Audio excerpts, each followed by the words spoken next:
পঞ্চপ্রদীপ জ্বলে গেছে দেখছি। হ্যাঁ পঞ্চপ্রদীপ? পঞ্চপ্রদীপ বলতে? আরে বাবা, 5 প্রদীপের তোরাই তো 5 সলতে রে। হ্যাঁ কি ব্যাপার রে গুলটে, দুপুরের খেটনটা তো জম্পেশ হয়েছে দেখছি। কি দিয়ে ভাত খেলি? আজ ইলিশ মাছ হয়েছিল দাদু। ইলিশ? বলিস কি রে? গোপাল দাদু, ইলিশ মাছের একটা গল্প বলো না। হ্যাঁ দাদু, একটা ইলিশ মাছের গল্প শোনাও। ঠিক আছে ঠিক আছে, আজ বরং ওই ইলিশেরই একটা ঘটনা শোনাই তোদের, বুঝলি? শোন তবে। একদিন মহারাজ কৃষ্ণচন্দ্রের মহামন্ত্রী বাজার থেকে এক জোড়া ইলিশ কিনে ফিরছেন, বুঝলি? এমন সময় নাম হই মন্ত্রী মশাই। নমস্কার নমস্কার। একেরে জোড়া হিলসা কি না ফিরতেছেন দেখি। কদিন থেকে গিন্নি ইলিশ খাবো করে মাথা খারাপ করে দিচ্ছে। অগত্যা নিলাম দুটো কিনে। তা কত দাম নিল হিলসা গুলান? 300 টাকা কিলো। 300? কেন, খুব বেশি নিল নাকি? বেশি মানে? আপনারে একদম ঠকাই দেছে বেটা। বলো কি হে, ঠকিয়ে দিয়েছে? আল বাত ঠকাই দেছে। কালই তো ওই হোতল বাবু 200 টাকা কেজি দরে লইয়া আইল। মাত্র 200 টাকা করে? তবে আর বলতেছি কেন, তোমার ফদলবাবু যে মাছটা কিনেছিল সেটা বোধহয় গঙ্গার ইলিশ, বুঝেছ? আর এগুলো হচ্ছে পাকা পদ্মার। আর কয়েন না মন্ত্রী মশাই, আপনার কথা শুই না ঘোড়াও হাসবা। এই নবদ্বীপে পদ্মা আসছে কোথায় কম দেহি? সে পদ্মা হলো গে আমাগো দেশে, মানে বাংলাদেশে। বেটা গোমুখদের কি করে বোঝাই? হ্যাঁ ঠিক আছে বাবু, ঠিক আছে। আমার পয়সা আমি ঠকেছি, ব্যাস। তোমাদের কি? হ্যাঁ আমি চলি।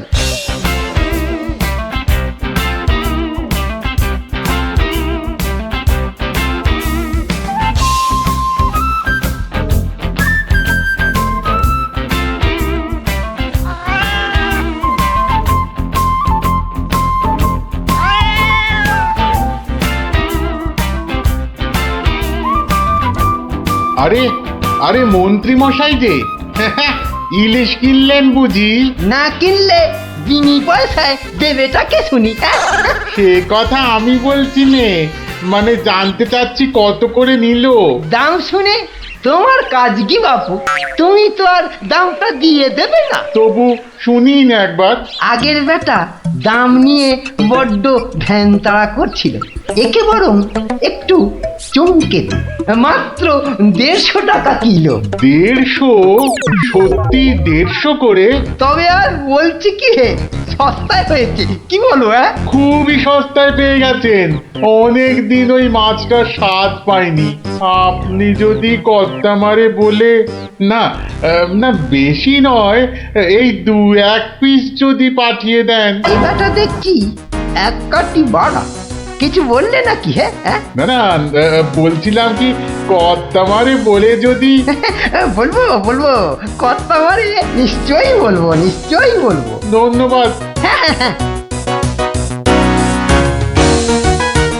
এ তো দেখি ইলিশ কিনে মহা ঝামেলা হলো। সকলেই দাম জানতে চায়। আরে বাবা, বাজারে গিয়ে দাম করলেই তো লাটা চুকে যায়। যত সব।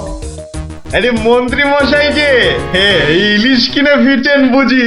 আরো একজন হাতে ইলিশ দেখেও জিজ্ঞাসা করা যায় ইলিশ কিনে ফিরছেন বুঝি? দেখতেই তো বাচ্চা বাবু, এগুলো ইলিশ, রুই কাতলা নয়। তা সস্তায় পেয়ে নিয়ে এলাম দুটো। বস্তায়? বলেন কি, বস্তায় করে ইলিশ মাছ বিকোচ্ছে নাকি? কোথায়? এ তো দেখি বদ্ধ কালা। বস্তা নয়, সস্তা, মানে কম দাম, বুঝেছো?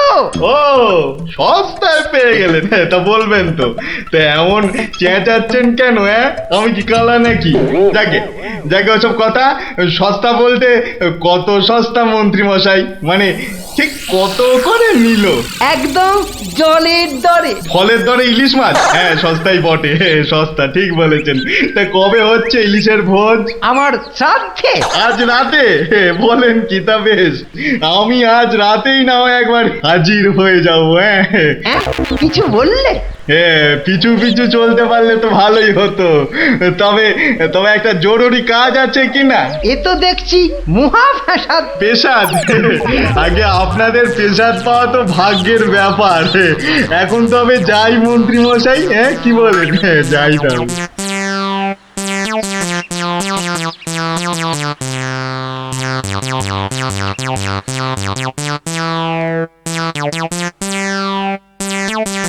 উফ, মাথা গেল।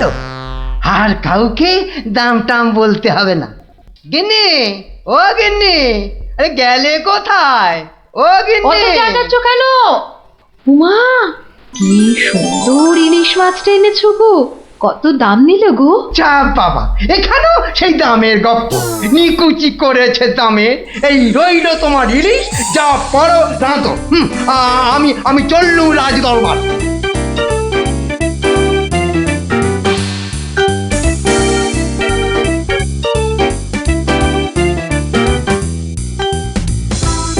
কি ব্যাপার মন্ত্রী, আজ এত দেরি হলো যে? একটু বাজারের দিকে গিয়েছিলাম।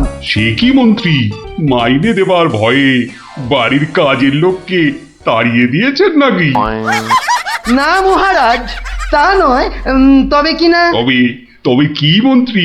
আসলে মহারাজ, গিন্নি কদিন যাবৎ বড্ড ইলিশ ইলিশ করছিল, তাই আমি নিজে গিয়ে তা বলবো কি মহারাজ, ইয়া বড় বড় ইলিশ ধরা পড়েছে। ধরা পড়েছে? বলেন কি মন্ত্রী, ইলিশা চোর না ডাকাত যে ধরা পড়বে? আগে ধরা পড়েছে মানে জেলেদের জালে উঠেছে। ভাই বলুন। সত্যি মহারাজ, এমন ইলিশ আমি বাপির জন্মে দেখিনি। আহা, আহা, কি তার সাইজ, কি তার চেকনাই, চোখে দেখলে মনটা একেবারে জুড়িয়ে যায় মহারাজ। চোখে দেখার বদলে চেখে দেখাটাই বোধ হয় বুদ্ধিমানের কাজ। যাকি, তা মন্ত্রী মশাই, আপনি কি আবার মন্ত্রিত্ব ছেড়ে ইলিশ মাছের ব্যবসা শুরু করবেন নাকি?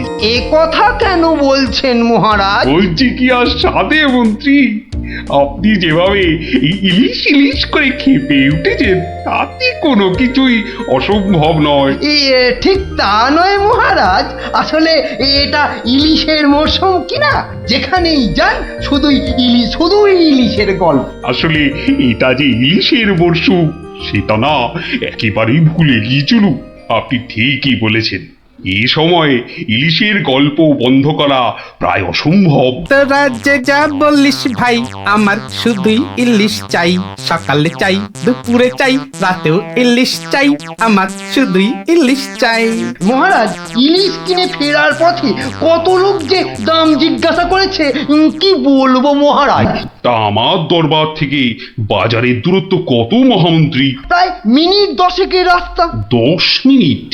আচ্ছা গোপাল, ইলিশ হাতে এই 10 মিনিটের পথ কি তুমি আসতে পারবে, যাতে কেউ দাম জানতে না চায়? মহারাজ, এটা এমন কি কঠিন কাজ মহারাজ? বেশ বেশ, তুমি যদি বাজার থেকে একটা এই বড় সড়ো ইলিশ মাছ হাতে নিয়ে প্রকাশ্য রাজপথ দিয়ে আমার দরবারে উপস্থিত হতে পারো, এবং যদি কেউ তোমাকে ইলিশ মাছের দাম জিজ্ঞাসা না করে, তাহলে তাহলে তোমাকে আমি 500 টাকা পুরস্কার দেব।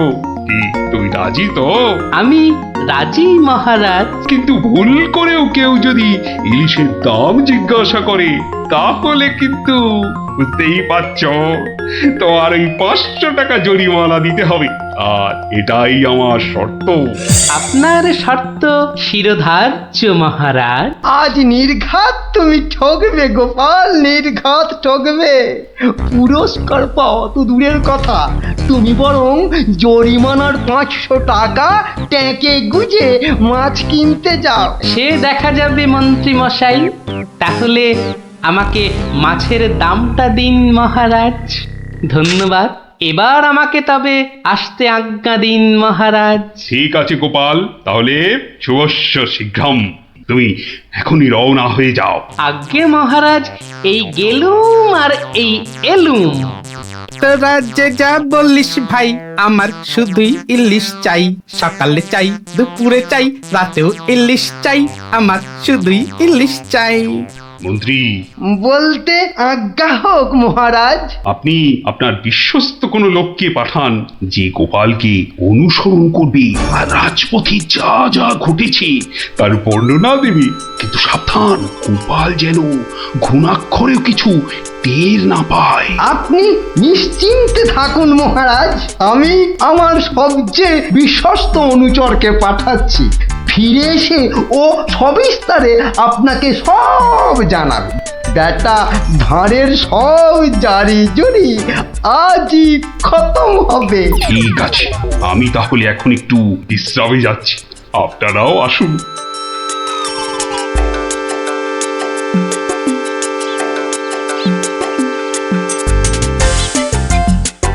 বটা আছো নাকি?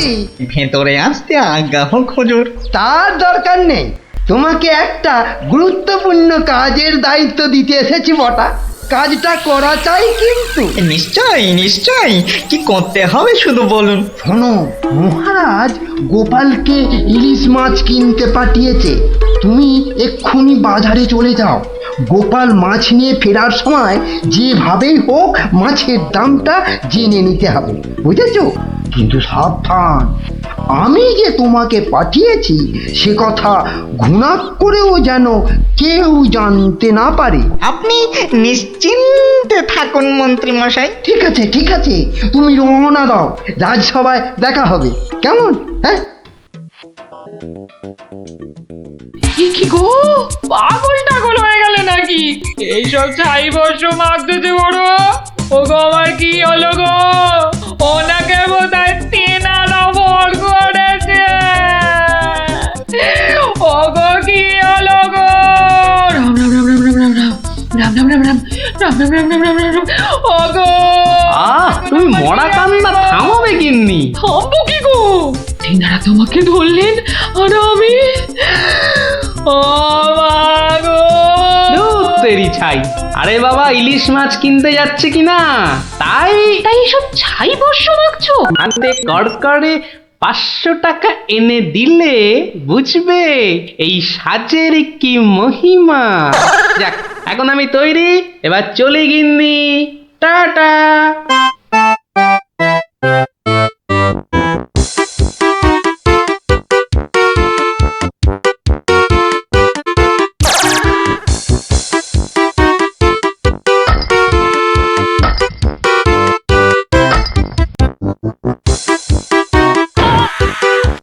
দেখ দেখ, লোকটা দিগম্বর, পাগলটাকে তো আগে কখনো দেখিনি। কিন্তু আমার যেন কেমন চেনা চেনা লাগছে। তা তো লাগবে, রাঁচি থেকে ফিরলি কি না?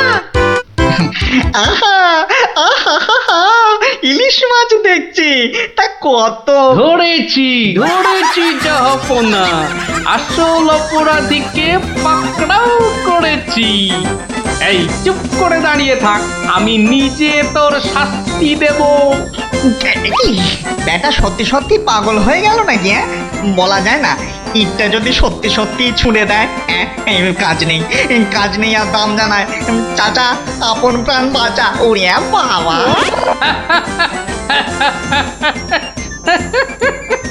বেটা, ঘুঘু দেখেছো? ঘুঘুর ফাঁদ দেখনি? এই নির্ঘাত মন্ত্রী মশাইয়ের কাজ। না হলে আগ বাড়িয়ে কেন বলতে যাবে?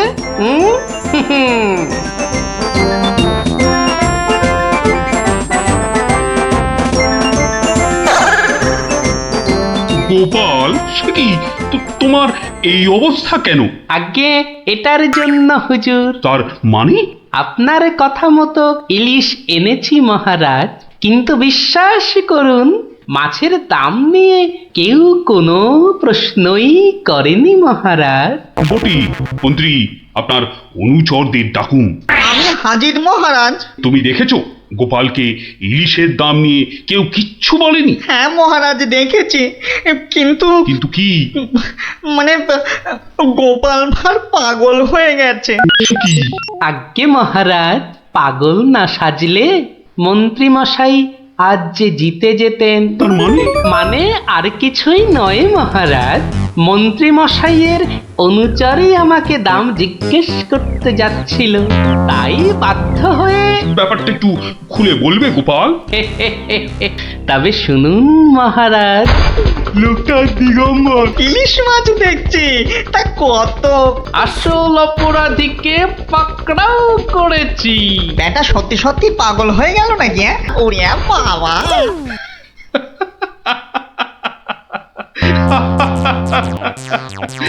কি মন্ত্রী মশাই, গোপালের সঙ্গে আর লাগবে? হ্যাঁ, আমায় ক্ষমা করে দিন মহারাজ, আমি দুঃখিত। না না, শুধু দুঃখিত হলেই চলবে না। আমি তো গোপালকে 500 টাকা পুরস্কার দিচ্ছি, শাস্তি হিসেবে আপনাকেও 500 টাকা দিতে হবে।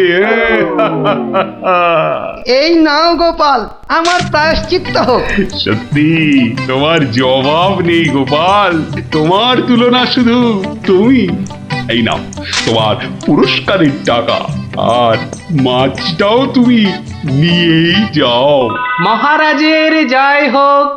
তো রাজ্যে যা বললিস ভাই, আমার শুধুই ইলিশ চাই। সকালে চাই, দুপুরে চাই, রাতেও ইলিশ চাই, আমার শুধুই ইলিশ চাই। কি মজা গোপাল দাদুর পাগল সাজা, কি মজা গোপাল সাজা। ঠিক আছে ঠিক আছে, আজ তোরা সব বাড়ি যা, আমাকে এখন আবার দরবারে যেতে হবে। যাই। চল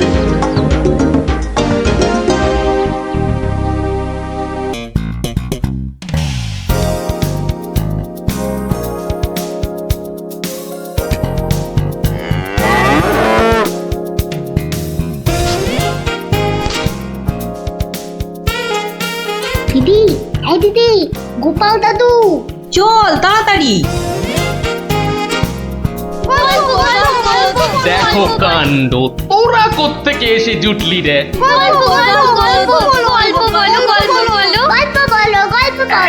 এই দেখো দেখো, আস্তে আস্তে আস্তে, আরে ধুতি খুলে যাবে রে, ধুতি খুলে যাবে। দাঁড়া দাঁড়া, ওরে বে, আমি এখন রাজসভায় যাচ্ছি, পরে এসে তোদের গল্প বলবো। এই দেখো, গল্প না বললে আমরা তোমাকে রাজসভায় যেতেই দেব না। ঠিক ঠিক। গল্প বলো। আচ্ছা আচ্ছা আচ্ছা, বেশ, চল ওই গাছতলাটায় গিয়ে বসি। হ্যাঁ, আয় আয় আয়। নাও, এবার শুরু করো। শোন তো, তোরা তো ওই মুর্শিদাবাদের নবাবের কথা শুনেছিস? হ্যাঁ, এক ভীষণ খামখেয়ালি লোক, বুঝলি। হঠাৎ হঠাৎ তার মাথায় অদ্ভুত সব খেয়াল চাপে, আর তার জন্য মাথা খারাপ হয়ে যায় আমাদের মহারাজ ওই কৃষ্ণচন্দ্র। তো সেবার হলো কি,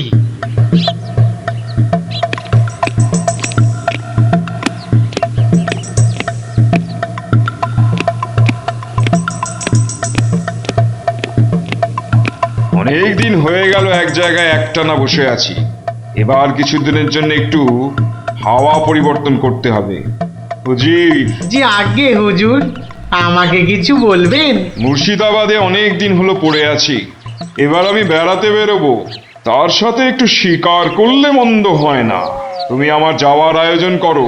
আপনি কোথায় যাবার জন্য ইচ্ছা প্রকাশ করেন জাহাপানা? কাছাকাছি এমন কোথাও যেখানকার পরিবেশ চৌস্ত হবে আর শিকারেরও বন্দোবস্ত করা যেতে পারে, এমন কোন জায়গা হদিশ আছে তোমার কাছে?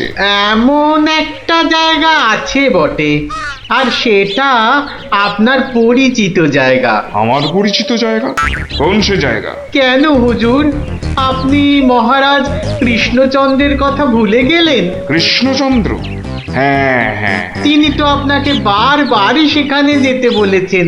ওখানকার পরিবেশও অত্যন্ত ভালো, আর কাছে পিঠে বন জঙ্গলও আছে। আপনার মনোবাসনা সেখানে সহজেই পূরণ হবে হুজুর। ঠিক বলেছো হুজি, ঠিক বলেছো। তুমি এখনই কৃষ্ণচন্দ্রকে সংবাদ পাঠিয়ে দাও যে আমি ওর রাজ্যে কিছুদিনের মধ্যেই ছাউনি ফেলবো, তিনি যেন আমাকে অভ্যর্থনা করার জন্য প্রস্তুত থাকেন। যাও।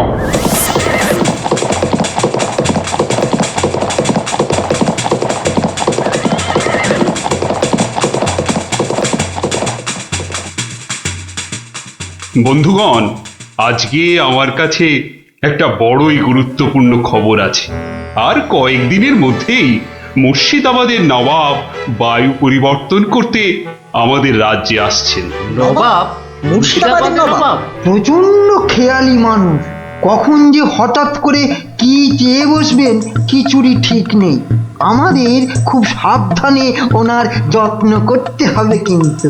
হ্যাঁ, তাছাড়া উনি রাজসভায় আসবেন না, রাজধানীর উত্তর দিকে যে বিশাল অরণ্য আছে তার পাশে ছাউনি ফেলবেন আর শিকারও করবেন। নবাবের আরাম বিরামের যাতে কোনো ত্রুটি না হয় সেজন্য আমরা সবাই সজাগ থাকব। আমি নিজে সব ব্যবস্থার তদারকি করব।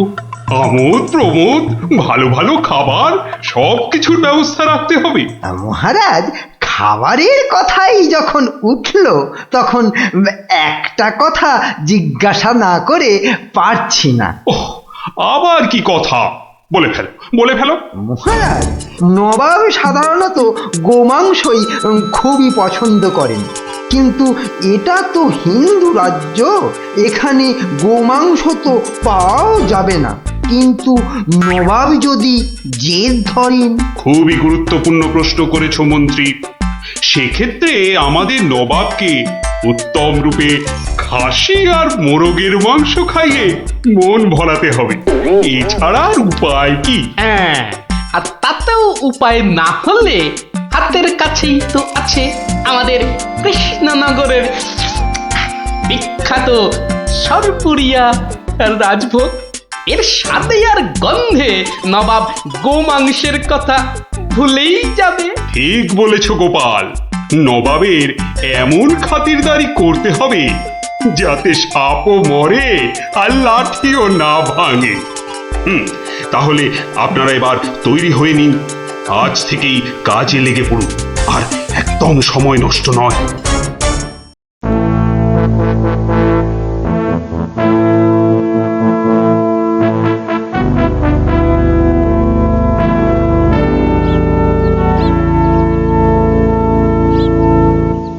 বাহ, বহুত খুব, বড়ই জবরদস্ত চিজ। কি নাম বললেন এই খাবারের? আগে হুজুর, সরপুরিয়া আমাদের রাজ্যের সব থেকে জনপ্রিয় মিষ্টি। তা আমাদের বাবুর্চিকে শিখিয়ে দিলে সে এরকম জবরদস্ত জিনিস নিশ্চয়ই পাকাতে পারবে। নিশ্চয়ই জাহাপনা। তাছাড়া মোগলাই খানার সাথে সরপুরিয়া বেশ ভালোই লাগবে বোধহয়। ভালোই লাগবে, আর তার সাথে একটু মোগলাই গরম মশলা মেশালে স্বাদ আরো বেড়ে যাবে। মিষ্টিতে গরম মশলা? বাবার জন্মেও শুনিনি। কিছু কি আপনি বলতে চাইছেন? না না না না না না, মানে আপনার ভাবনা খুবই ভালো হুজুর।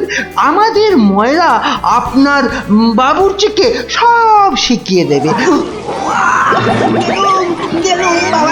কি হলো, বাইরে এত গোলমাল কিসের? একবার দেখো তো।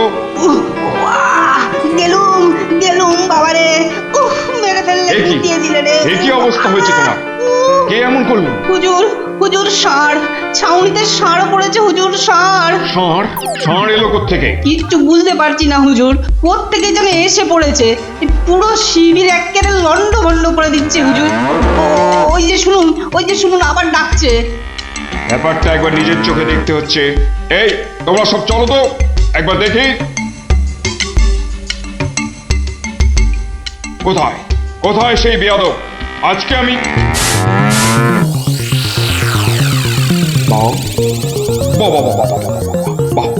বহুত খুব, কি চমৎকার ষাঁড়, কি নধুর দেহ, যেন তেল চুইয়ে পড়ছে। একেবারে জবরদস্ত গোস্ত। হুজুর, আমরা সবাই মিলে এখনই ওটাকে তাড়িয়ে দিচ্ছি। এই না, তাড়িও না, इसको पकड़ो। পাকড়ো মানে?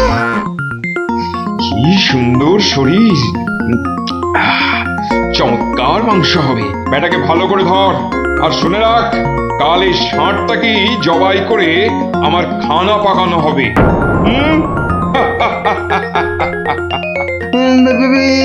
কি করেছে? এই যে মহারাজ কৃষ্ণচন্দ্রের পিতৃশ্রাদ্ধের বিসর্গসার এবার নবাবের কবলে পড়েছে। ওর আর রক্ষে নেই। যাই তাড়াতাড়ি রাজসভায় যেতে হবে। খবরটা শুনলে মহারাজ নির্ঘাত মূর্ছা যাবেন। জাহাপনা, এবার আমাকে বিদায় দিন। রাজসভায় যেতে হবে, অনেক কাজ পড়ে আছে। হ্যাঁ, এবার আপনি আসুন। আর আগামীকাল আমি এখানে একটা বিরাট ভোজসভার আয়োজন করছি। কাল তাই আপনাদের মহারাজকে এখানে আসতে বলবেন। রাজাকে কাল আমি আদা দিয়ে ষাঁড়ের কোরমা খাওয়াবো, বুঝলেন? ঠিক আছে, সেলাম হুজুর। আদাব। আদাব আদাব। হ্যাঁ, আদা দিয়ে কোরমা হবে কাল।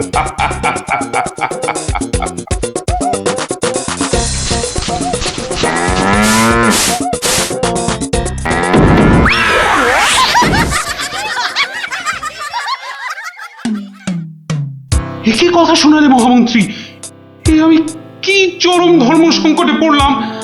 আমার পিতা শ্রাদ্ধে উৎসর্গ করে ষাঁড়টাকে ধর্মের নামে ছেড়ে দিয়েছিলাম। বৃষোৎসর্গের বৃষ মারা পড়লে যে আমার পিতৃপুরুষ নরকে যাবে। কিন্তু নবাবের হাত থেকে ওকে উদ্ধার করার উপায়ই বা কি? নবাব যাকে খেতে চাইছেন তাকে ছিনিয়ে আনার চেষ্টা মানে তো রাজদ্রোহ বই তো কিছু নয়। তাই তো। ওরে বাবা, সর্বনাশ হয়ে গেল, সর্বনাশ হয়ে গেল। হিন্দুর নগরে গো হত্যা হলো। আমার পিতৃপুরুষের নরকবাস হবে। কোনো উপায় নেই ঠেকাবার। যত সব বদমাশ নবাব। আমাদের এ কি সর্বনাশ হলো, কি সর্বনাশ হলো! থামুন, বিপদের সময় একটা বুদ্ধি দেওয়ার নাম নেই। আবার নাকি কান্না কাঁদতে লেগেছে। সবাই সবাই একদম চুপ করে থাকবেন। আমাকে আমাকে একা ভাবতে দিন তো। দেখি দেখি কোনো শেষ রক্ষা করতে পারি কিনা। আগে মাফ করবেন মহারাজ, আমার উপর ভার দিলে আমি ষাঁড়টাকে নবাবের কবল থেকে খালাস করে আনতে পারি। কার সাথে টক্কর দিতে হবে বুঝতে পারছো? এ হলো স্বয়ং মুর্শিদাবাদের নবাব। আমার উপর ভরসা রাখুন মহারাজ, আমার জেদ তো আপনি ভালো করেই জানেন। তুমি বোধহয় নবাবকে ঠিকভাবে চেনো না। নবাবের মতো বদরাগী লোক রসিকতায় ভোলেন না। আপনাদের নবাবও কিন্তু আমাকে সম্যকভাবে চেনেন না। আপনি বলুন না মহারাজ, আমার দৌড় ওনার জানা আছে কি? তুমি ঠিক কি করতে চাও? আমি তো কিছুই ভেবে কুল পাচ্ছি না। আপনি শুধু একটা ছোট্ট কাজ করুন। ছোট্ট কাজ? ছোট্ট কাজ কিরকম? শুনুন মহারাজ, আর আপনি নবাবের নামে একখানি পত্র পাঠান। আমার কথা বলুন বলুন বলুন বলুন, আপনি আমাকে পাঠাচ্ছেন। তোমাকে পাঠাচ্ছি? কেন কেন? স্রেফ নবাবের মনটা একটু ফুরফুরে করে দেবার জন্য আপনি আমাকে পাঠাচ্ছেন। গোপাল, আমার কিন্তু ভয় করছে। তুমি কাজ হাসিল করতে পারবে তো? ধরে নিন আপনার ষাঁড় আপনি ফেরত পেয়ে গেছেন। দেখুন এবার আপনার গোপালের খেল দেখুন। বেশ, তোমার কথা মতোই কাজ হবে।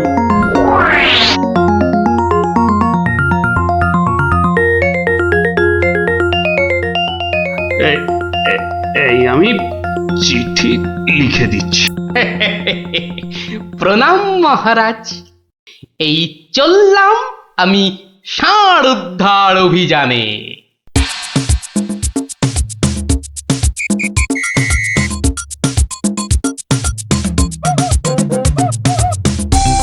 সেলাম হুজুর, আপনার চরণে এই দাসের শত কোটি সেলাম। আরে, এ কে উজির? জাহাপানা, এ হলো গোপাল ভাঁড়, মহারাজ কৃষ্ণচন্দ্রের সভার একজন রসিক লোক। নবাবের দিল খুশ রাখবার জন্যেই রাজাজি একে পাঠিয়েছেন। দিলখুশ? বেশ বেশ। গোপাল, তোমার নাম আমি শুনেছি বটে।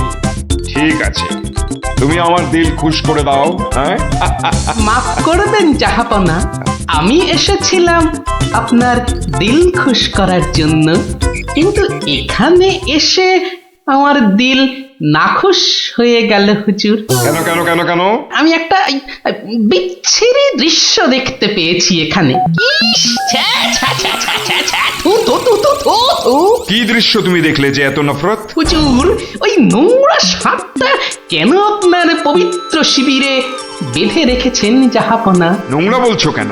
বেশ তাগড়াই আছে, ভালো গোস্ত হবে। হ্যাঁ হুজুর, খেয়ে ফেলুন, খেয়ে ফেলুন, যত তাড়াতাড়ি পারেন সাপটাকে খেয়ে ফেলুন। তুমি হিন্দু হয়ে ষাঁড় খাওয়ার কথা বলছো? হুজুর, ওই সাপটা বড়ই নোংরা। ও যা উৎপাত করে, গোটা দেশের লোক ওর জ্বালায় একেবারে অস্থির হয়ে যায় হুজুর। কে উৎপাত করে? গুটিয়ে দেয়? না হুজুর, তাহলে তো ল্যাটা চুকেই যেত। কিন্তু ওই সার যা করে, এই ও ও আমি মুখে আনতে পারবো না হুজুর। রাম রাম ওয়াক ওয়াক, তু তু তু। আরে বলেই ফেলো না, কি কাজ করে? কি আর বলবো জাহাপনা, ওর জ্বালায় মাঠে কারোর বড় বাইরে করার উপায় নেই। কেন কেন কেন? কেন বলবো? বলেই ফেলি। হ্যাঁ, মানে ও মল ভিন্ন, মানে ওই ওই নোংরা ভিন্ন আর কি। আর কিছুই খায় না, মানে ওই গু খেকো সাপ। গু খেকো ষাঁড়? হুজুর, ষাঁড়টা ওই গুয়ের লোভেই মাঠে মাঠে ঘোরে। কোনো লোককে মাঠে বসতে দেখলেই হলো তাকে গুটিয়ে একেবারে তুলে দিয়ে তার ময়লাটা খেয়ে ফেলে। ছি ছি ছি, ছ্যা, ছ্যা, ছ্যা, ছ্যা, ছ্যা, ছ্যা। হ্যাঁ জাহাপনা, ওকে আপনি ওই যত তাড়াতাড়ি খেয়ে ফেলুন। হ্যাঁ, ওকে আপনি যত তাড়াতাড়ি খাবেন ততই আমাদের মঙ্গল। এই দেশের লোক নিশ্চিন্ত হয়ে মাঠে বসুক। তবা তবা তবা তবা, এই ষাঁড়ের মাংস আমি খেতে চেয়েছিলাম। আপনি কি অসুস্থ বোধ করছেন জাহাপনা? না না না না না, মানে ঠিক আছে ঠিক আছে। এই এই এই ষাঁড়টাকে এক্ষুনি বিদায় কর। হুজুর, ষাঁড়টার শরীর স্বাস্থ্য ভালোই, বেশ এই উপাদেয় মাংস হতো হুজুর। না হয় একটু ওই মলি খায় আর কি। না না না না, ওকে দূর করো দূর করো। আর উজি, এক্ষুনি আমার মুর্শিদাবাদ ফেরার ব্যবস্থা করো, এক্ষুনি এক্ষুনি। জো হুকুম জাহাপানা। হুজুরের যেমন মর্জি। আমি আসছি হুজুর, আদাব। হট হট, ওর দড়ি খুলে দে, যা যা যা যা।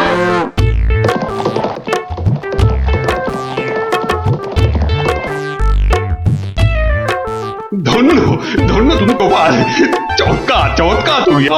ভাবা যায় না, তুমি আজ আমাকে ধর্ম সংকট থেকে বাঁচালে। মন্ত্রী মন্ত্রী, গোপালকে 2000 টাকা পুরস্কার দাও এক্ষুনি। মহারাজের জয় হোক। ব্যাস, নবাব ষাটটাকে ছেড়ে দিয়ে মুর্শিদাবাদ পালালেন, আর আমাদেরও ঘাম দিয়ে জ্বর ছাড়লো।